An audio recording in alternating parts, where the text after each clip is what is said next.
The Autism Society of America and all of its affiliates are highly nonpartisan and will never endorse any candidate for elected office. Rather, we attempt to educate people on the issues impacting individuals and families impacted by autism, including letting them know what positions elected officials, as well as those seeking such office, may or may not take on various public policy and legislative issues. The Autism Society will provide any declared candidate running for presidency who's securing at least 1% support in national polls equal time to any other candidate to appear on this show and discuss their plans. They also may choose to have a representative speak on their behalf. The Autism Society of America will not allow any speaker at any Autism Society event or on this show to speak harmful words against any other candidate or use the time with the Autism Society to suggest, imply, or state that the Autism Society is supportive of their candidacy.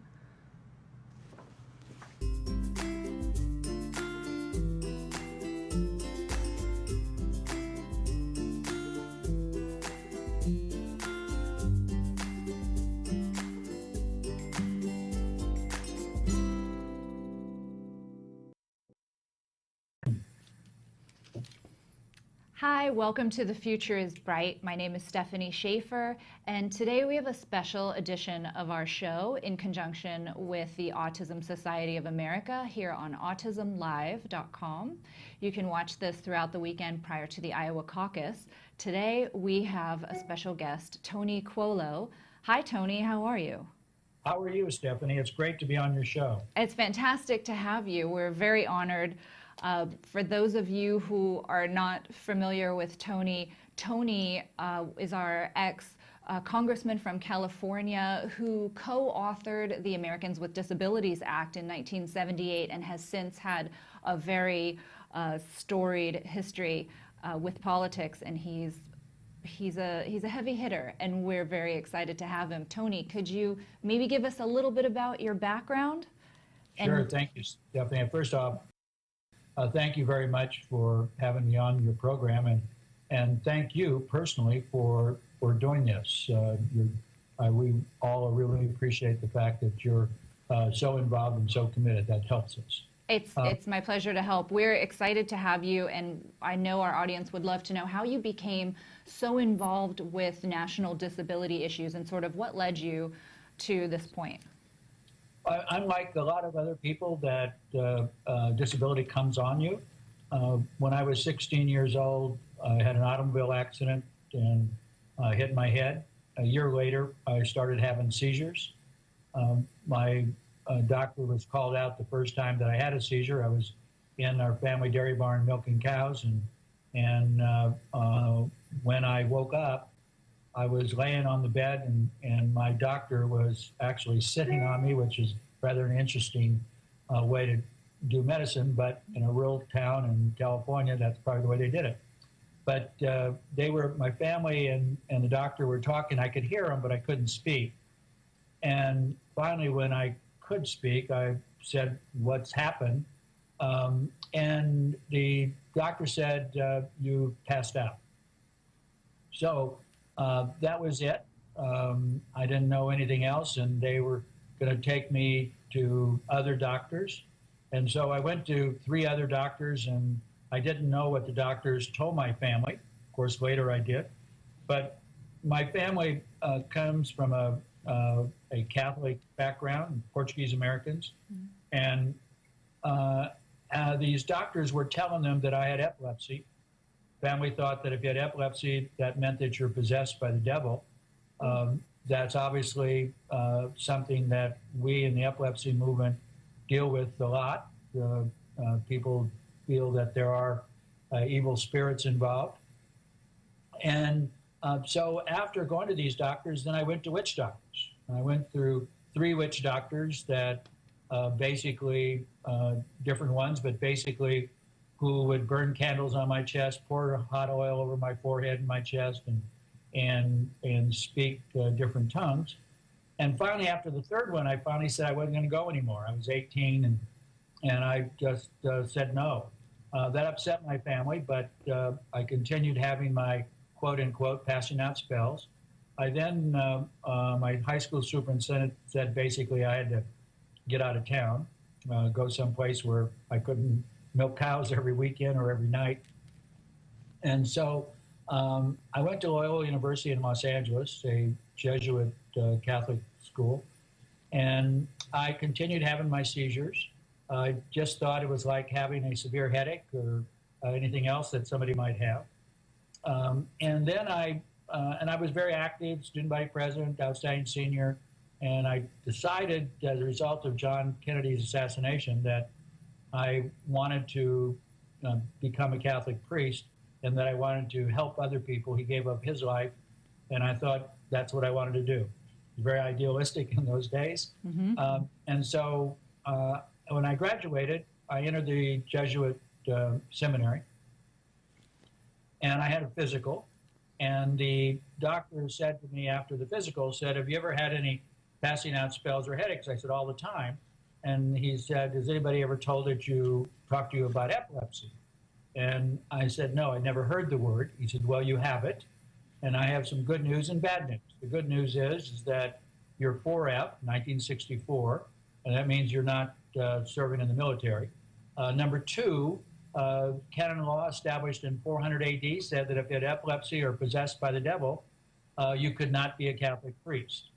So I was rejected. Called my family, told them that I was excited about the fact that I knew what my problem was, and I told them that I had epilepsy, and they immediately reacted very strongly, said no son of ours does, and that sort of set the stage for a negative relationship with my family for years. Mm-hmm. Then I realized that the impact was going to be greater because my driver's license was taken away. Doctors have to inform the authorities. My insurance was taken away.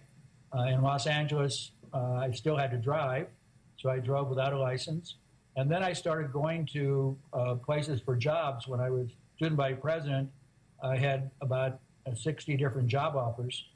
And so I started going to these places for interviews. And every application was the word epilepsy. And I, of course, checked it. I would not lie. And I didn't get anywhere, didn't get any jobs, didn't really get even to a real interview. And so I then started drinking every day, and I felt sorry for myself. Everything I'd ever loved in my life, my family, my church, everything about me, all of a sudden became a negative. And I thought God and everybody had turned against me. And so I started drinking, was drinking heavily every day. I was drunk by 2 o'clock in the afternoon. And I was on the mountaintop in a park in Los Angeles, Griffith Park. Doesn't have any mountains, but when you're drinking, you think they're big mountains. And so, but I was on the top of this hill drinking one day. I heard music, and the music said to me, and in fact, something said to me, "You're going to be just like those little kids on that merry-go-round at the bottom of the hill, and you're going to be positive. You're never going to let anybody stop you again from believing in yourself." And that was it. From that day forward to this day, I was 21, and I'm now 73, and I've never let anybody stop me from doing what I really strongly believed in. Well, it seems that way because you made quite a mark in Congress with, as we said before, the Americans with Disabilities Act. That's a very, very important piece of civil rights legislation. Was your personal story the impetus for wanting to see that written and implemented within the United States? Yes, what happened is that a result of all my rejection and so forth, I realized I went to work as a staffer, and I got my congressman from Fresno, Merced area, California, to understand, and he was very, very positive about my epilepsy and so forth, and I eventually worked myself up to chief of staff, and then when he retired, I took his place. My commitment was to take care of the needs of my congressional district, but my really ministry was going to be disabilities. And so I got very involved in amending different bills and so forth. And then I realized that that wasn't enough. I had to deal with the overall issue of disabilities. And so there was work being done in drafting legislation. The Reagan administration was, the advocates were, and so there were all kinds of things going on. So basically what ended up was Senator Weicker of Connecticut and I introduced the ADA. Well, you know, I don't mean to cut you off, Tony, but we now learn that you are involved with Secretary Clinton's campaign for presidency, and we're very curious to know how it is that you became involved with her and what your involvement with her campaign is. We know that there's a plan that she is sponsoring, the autism plan, and I'd love to hear about that. I'm sure that our viewers are very curious about your take on that and how it is that you did become involved. Well, I was very close to President Clinton and Hillary at the time that he served, and I was appointed to a lot of different things for them. I became chairman of the President's Committee to hire people with disabilities, and also co-chair of the task force to hire adults with disabilities. And so I got very involved at that particular time with the Clintons, both of them, in regards to making a difference. And we did several things at that point, and primarily in employment with the President Clinton. And so when this effort started off about Hillary running, they asked if I would be helpful. And I said yes, as long as I could deal with the disability community. I wanted to set up a community like every campaign has for women, gays, labor, vets, you name it, all these different communities. And disability community had never been recognized that way. And so I basically said I would help as long as we could set up a disability community for Hillary. And so we have. And it's exciting to be involved. And we helped in regards to the autism proposal. And she is working on a mental health proposal now, and we're helping on that. And so we have a whole group in the disability community that are aggressively involved. And this is exciting that we can make a difference in regards to disabilities if she gets elected. If she doesn't get elected, I hope that our efforts are so successful that every presidential campaign from now on would have a disability community. And that way we would be at the decision-making table, not only in campaigns, but once that person gets elected to office. Fantastic. So when Hillary gets elected, I'm very enthusiastic about what she will do for all of us with disabilities. And the program that she's come up with, Alzheimer's and now autism, are fantastic, complete, thorough proposals that will make a difference. And that's really exciting to me.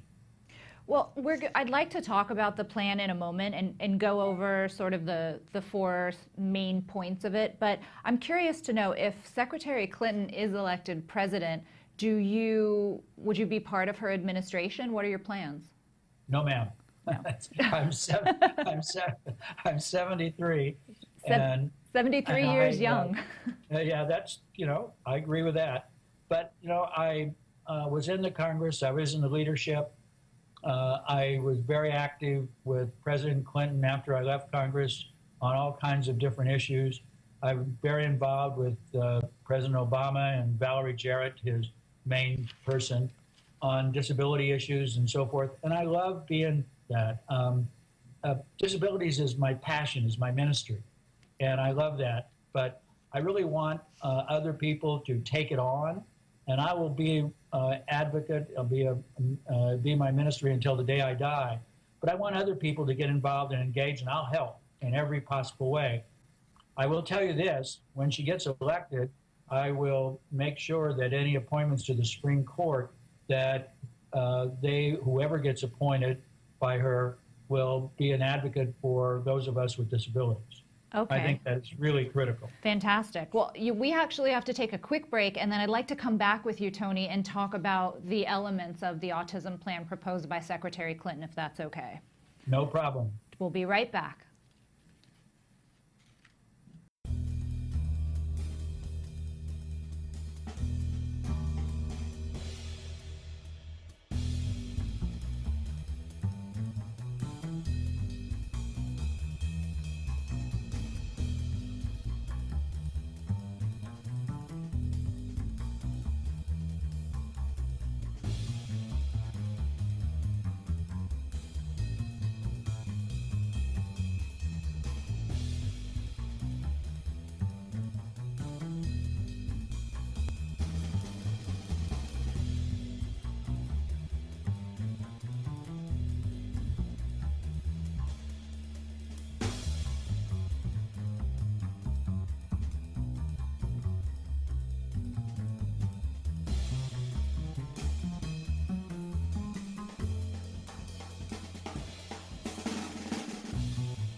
Okay, Tony, we're back. Thanks so much.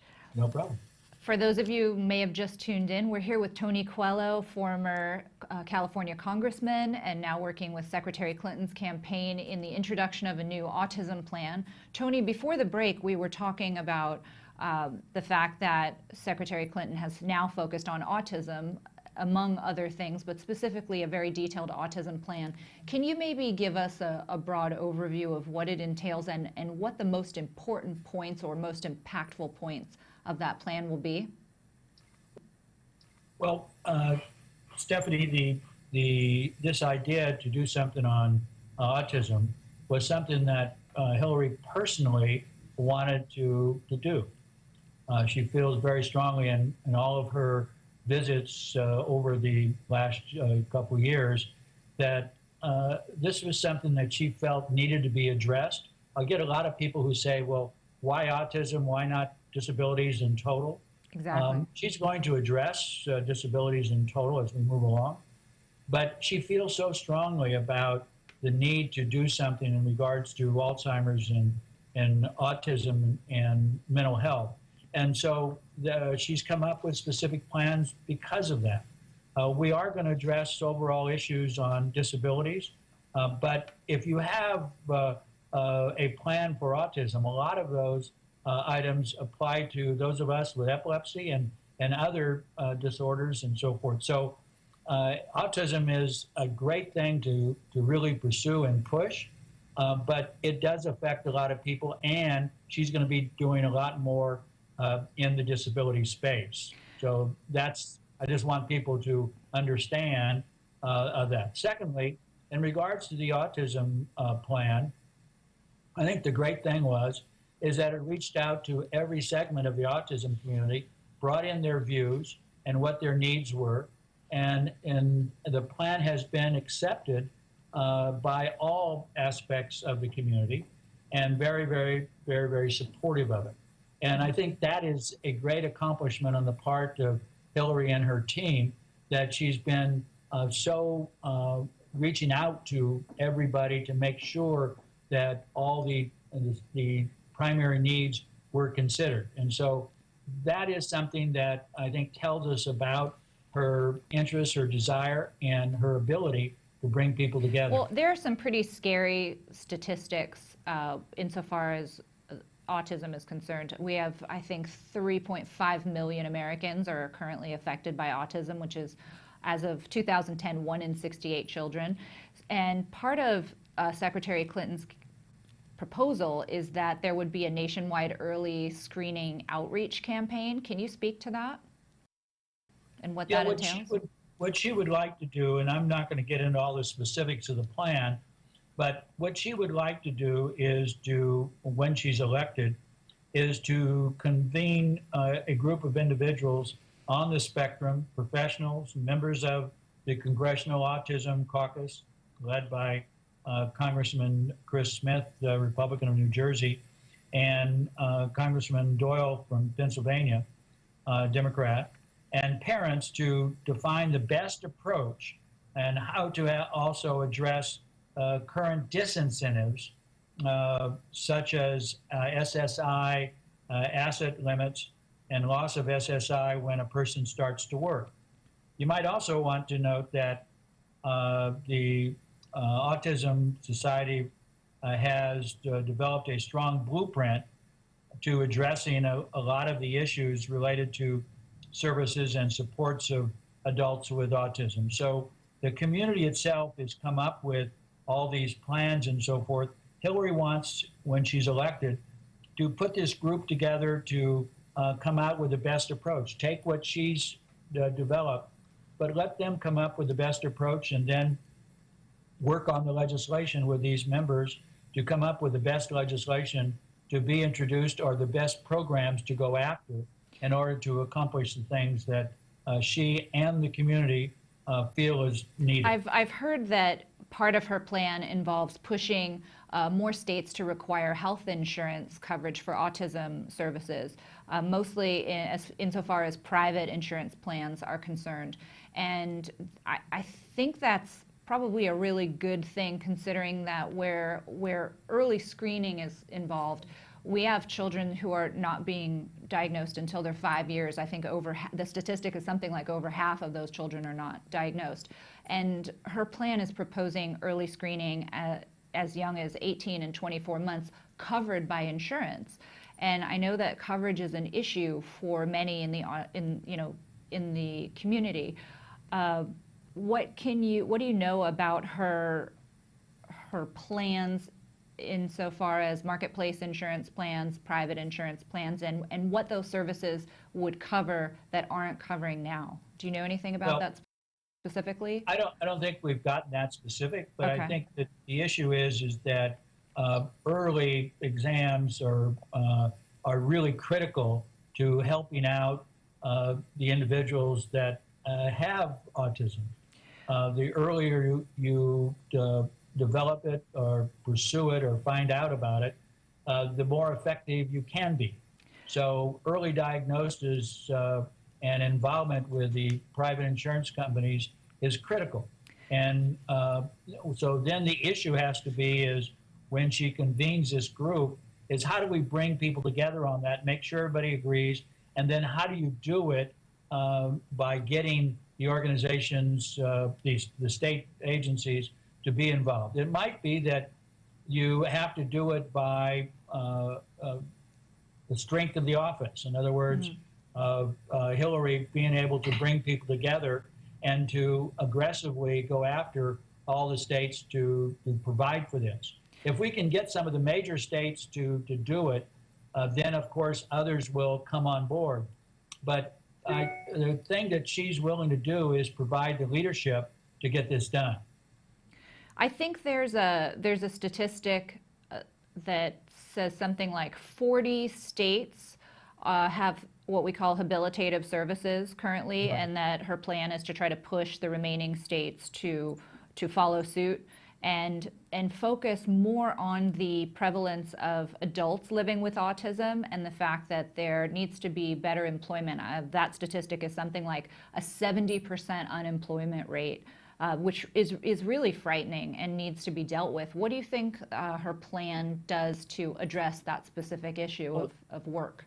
Here's one, Stephanie, that applies to all disabilities, is that the unemployment rate for people with disabilities across the board is extremely high in the same area that you're talking about. And so the question is how do we go about having programs, incentives, whatever it takes to get people to hire individuals with epilepsy, and specific in this case, autism.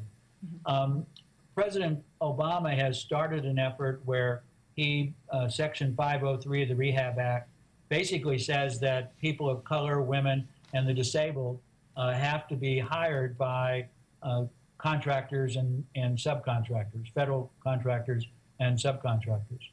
That is really a start, and that will be implemented starting this coming year. It's already been set up, but the enforcement of it just starts. Now, how do you then, that in effect in the first year, supposedly, you're going to get 400,000 people with disabilities employed. Now, that's great across the board, but then how do you make sure that people with autism, individuals with autism, are hired as well? And that's where you got to come in, and you've got to make sure that it's across the board in regards to all disabilities, but making sure that there isn't discrimination against one or the other. The deal here would be the Department of Labor would have to insist upon that, enforce that, and so forth. Do you think that's a huge Tony, it's definitely a huge undertaking. And I get what you're saying about unemployment across the board for people with all types of disabilities, but my passion is also autism, and I want to make sure that the people living with autism, the adults living with autism, as their caregivers are aging and are no longer able to take care of them, that they are able to be, coming out of high school and getting secondary education and having that good private-public partnership for employment opportunities. I'm wondering what a Clinton administration would look like for those folks, and whether you think that the Department of Justice needs to get involved, because there appears to be some kind of discrimination at some level there. What do you think about that? Oh, I'm totally with you because it's the enforcement of ADA that the Department of Justice is working and doing right now in regards to states, cities, and companies. And also where there's discrimination against an individual, but basically the broader area. So with Hillary, when elected, will make sure that the Justice Department and the Department of Labor, which has the authority in regards to employment, making sure that they are enforcing the law in regards to discrimination. There's a tremendous amount of discrimination. A lot of it has to do with fear that somebody can't do the work or something's going to happen or whatever. And you know as well as I do on the whole spectrum, there are people that can be employed and effectively employed and make a difference not only in their lives, but the lives of others. And so it comes down to the commitment of the President of the United States to make sure that his or her agencies, in this case, Hillary and the Justice Department, Labor Department, and so forth, are enforcing the laws and going after where there are problems. There's definitely discrimination. The question is that discrimination a strong anti, or is it basically based on not awareness of what those of us with disabilities and those with autism can and cannot do? So that's the leadership that's needed, and Hillary's willing to do that, the leadership that's needed to make the difference. Well, it's all great. What you just said is fabulous. And if there was a Clinton administration, I would like to see a President Clinton take very forceful steps to ensure that the Department of Justice and the Department of Labor, is enforcing our laws. But I think the conversation goes beyond just the enforcement of the labor laws.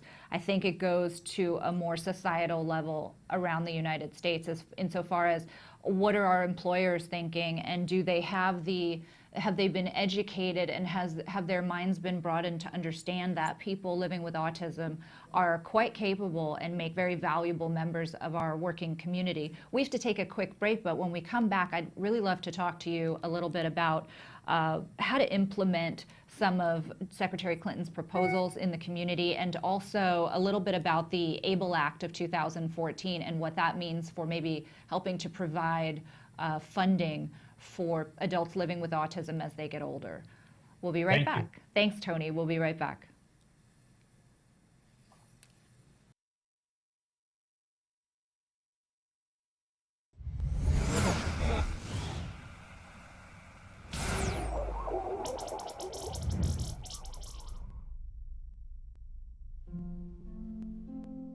Currently, in the United States, 1 in 88 children is affected by autism. 1 in 88 means something different when your child is the one. Recovery is possible. Hi, I'm Shannon Penrod, host of Autism Live, an online show about autism broadcast by CARD, the Center for Autism and Related Disorders. I'm also the mother of a child with autism. My beautiful son, Jem. You know our old joke, guess what? Chicken butt. Chicken butt. So we're gonna take the chickens. But things weren't always so easy. I remember when Jem was first diagnosed with autism. I used to lay awake at night in bed and pray for someone or something that could help us to get our child back. My prayers were answered by Dr. Doreen Graham-Pichet and the Center for Autism and Related Disorders. CARD treats autism and other related disorders using the principles of ABA, Applied Behavior Analysis, which is the only scientifically proven effective treatment for autism. It is also recommended by the American Academy of Pediatrics and the U.S. Surgeon General. About a year after we started treatment with CARD, we were able to see tremendous improvement, and we got our child back. What grade are you in? Second. You are a smart cookie, huh? Mm-hmm. Do you like school? Yeah. Do you have any good friends? Yeah, Oscar. Oscar is your best friend? Yeah. And my child is just one of thousands to benefit from CARD ABA therapy. Across the nation and around the world, children are making amazing progress and being given the keys to unlock their full potential. Recovery from autism is absolutely a possibility. We've been recovering children for over 20 years. It's just a matter of identifying the child's medical needs, understanding the child's sensory issues, and then teaching the child all of the skills they need in order to function normally. We know there's hope for autism. Autism is treatable and recovery from autism is possible.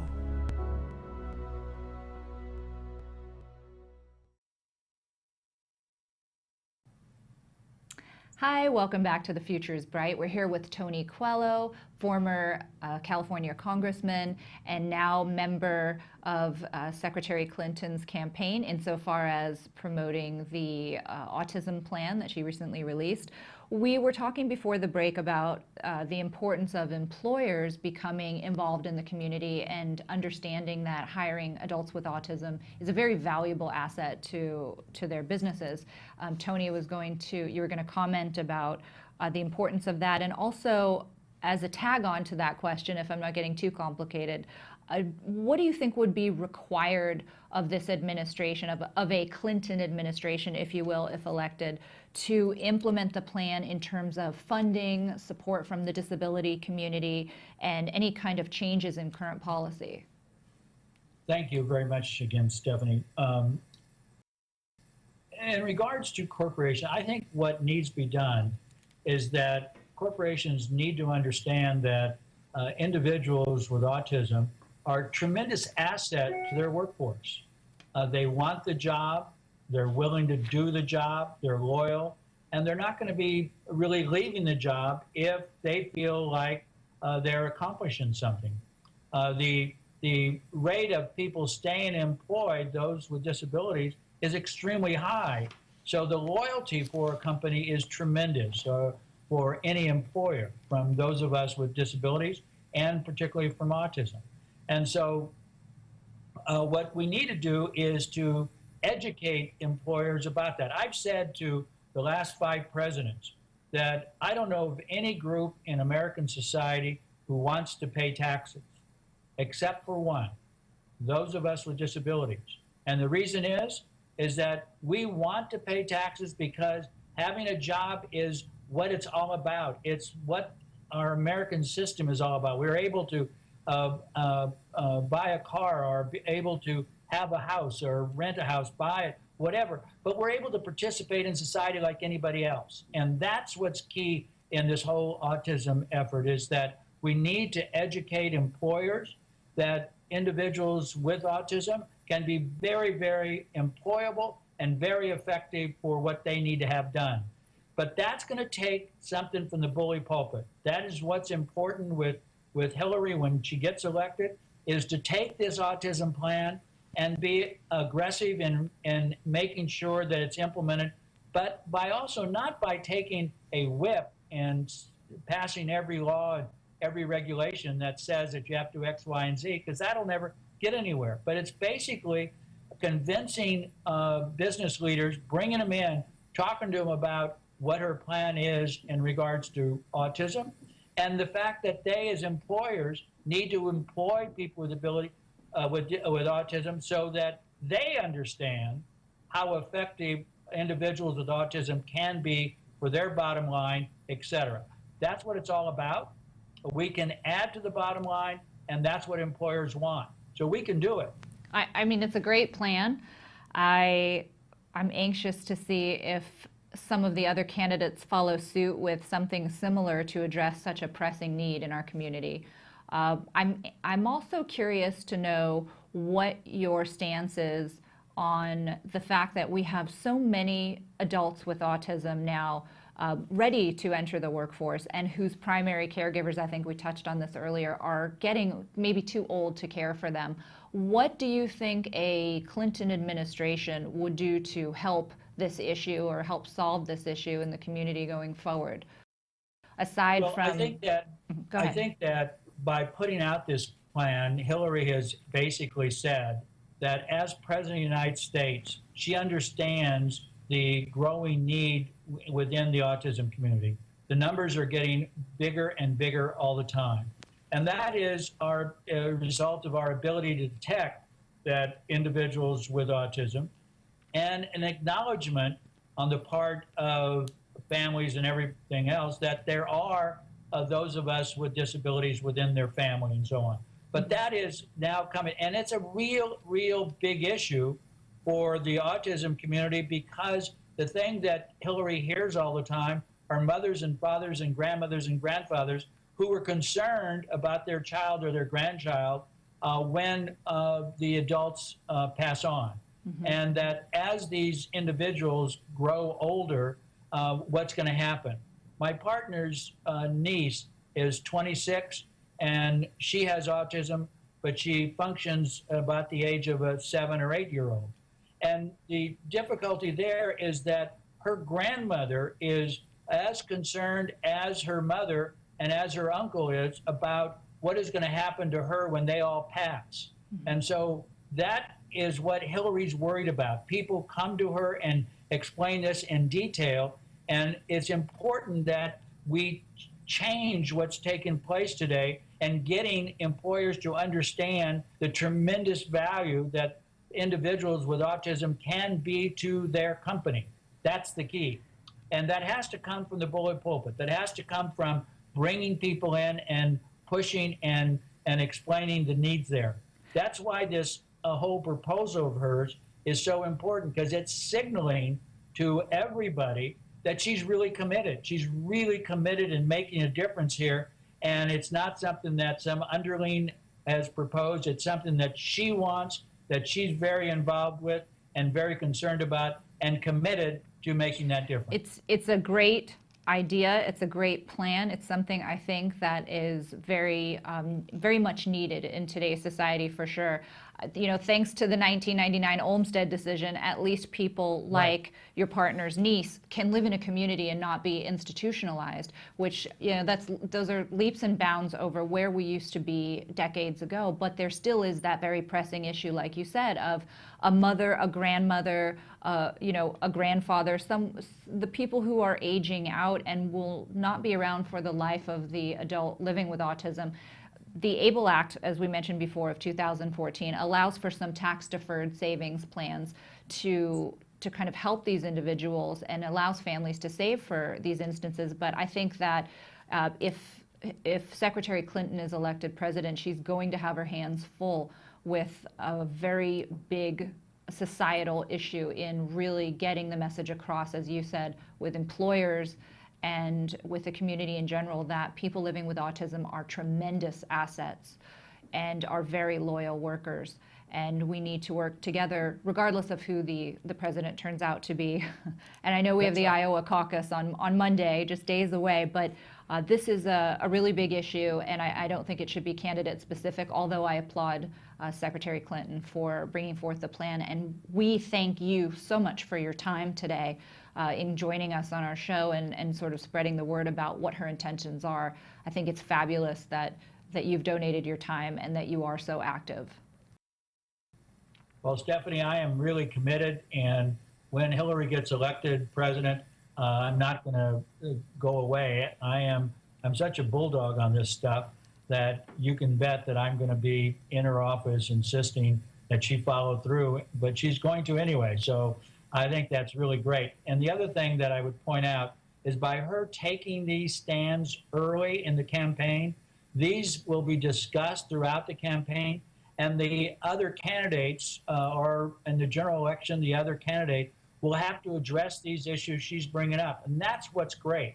And I don't think people really appreciate what she has done here, how she has started this effort, and people have to respond to what she's advocating. And the key is that the individuals in the autism community, individuals with autism, loved ones, mothers and fathers, grandmothers and grandfathers, next door neighbors, aunts and uncles, they all have to be behind this. And if they're willing to be behind what Hillary is advocating, then it's going to be done. But you need to have the grassroots involved as well. So it just can't be totally Hillary. Hillary's willing to lead, but it is important that the community will work with her to provide the political emphasis to make sure it happens when she gets elected president. You make a very valid point. I don't disagree with you on any of it. I think that Secretary Clinton is bringing some really important issues to the forefront, certainly to the debate table, and hopefully to the next administration. And it is a community-wide concern. And I'm glad that we have had a chance to address it here today and to bring it to light for our viewers. And there's no shortage of energy, I think, in our community. It's just that we all need to sort of band together and have a figurehead to lead the effort and really deal with the adult issues that face, our folks who are out there living with autism today. So I appreciate your time. I appreciate your effort. I hope to see more of you and more good things about the autism plan. And I look forward to speaking with you again. We really enjoyed having you on our show. Thank you, Stephanie. And I just want to again applaud you for making this show happen. Your attitude and drive on this is what makes it such a positive thing. So thank you. Thank you, Tony. We really appreciated having you. For our viewers out there, you're absolutely welcome to watch this episode on autism-live.com throughout the weekend. The Iowa caucuses are on Monday. We will recap this on the website, and we look forward to seeing and hearing more from Tony and from the Clinton campaign regarding the autism plan. Thank you so much for watching, and thanks, Tony, for joining us. Thank you.